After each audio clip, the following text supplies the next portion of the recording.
അങ്ങനെ കാത്തിരിപ്പിനുള്ളിൽ ഡിറ്റക്റ്റീവ് ഉജ്ജ്വലൻ എന്ന ചിത്രത്തിന്റെ പ്രിവ്യൂ റിപ്പോർട്ടൊക്കെ ആരാധകർക്ക് മുന്നിൽ പുറത്തുവന്നിരിക്കുകയാണ്.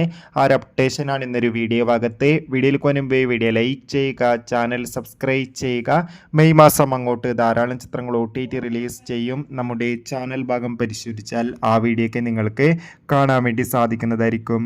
ധ്യാൻ ശ്രീനിവാസ് നായകനായി ഇന്ന് റിലീസിനെത്തുന്ന ചിത്രമാണ് ഡിറ്റക്റ്റീവ് ഉജ്ജ്വലൻ. ചിത്രത്തിൽ ഷിജു ബിൽസും പ്രധാന വേഷത്തിലെത്തുന്നുണ്ട്. ഒരുപാട് പ്രതീക്ഷകളാണ് ചിത്രത്തിനുള്ളത്. ചിത്രത്തിൻ്റെ ട്രെയിലറിനൊക്കെ മികച്ച അഭിപ്രായമായിരുന്നു ലഭിച്ചിട്ടുള്ളത്. ചിത്രത്തിൻ്റെ പ്രിവ്യൂ റിപ്പോർട്ടൊക്കെ പുറത്തുവന്നിരിക്കുകയാണ്. ചിത്രത്തിന് UA സർട്ടിഫിക്കറ്റാണ് ലഭിച്ചിട്ടുള്ളത്. ചിത്രത്തിൻ്റെ പ്രീമിയർ ഷോയിൽ സൂചിപ്പിക്കുന്നത് ഡിറ്റക്റ്റീവ് ഉജ്ജ്വലൻ എന്ന ചിത്രം മികച്ചൊരു ഫാമിലി കോമഡി ആക്ഷൻ ഇൻവെസ്റ്റിഗേഷൻ ചിത്രമാണെന്നും ചിത്രത്തിൽ ധ്യാൻ ശ്രീനിവാസിൻ്റെ മികച്ച അഭിനയം തന്നെ കാണാൻ വേണ്ടി സാധിക്കുന്നുണ്ടെന്നും. എന്തായാലും കാത്തിരിക്കാം. കൂടുതൽ അപ്ഡേഷൻ അറിയാൻ വേണ്ടി ചിത്രത്തിന് വേണ്ടി കാത്തിരുന്നവർ എത്ര പേരുണ്ടെന്ന് തീർച്ചയായും കമൻറ്റ് ബോക്സിൽ രേഖപ്പെടുത്തുക. Bye bye.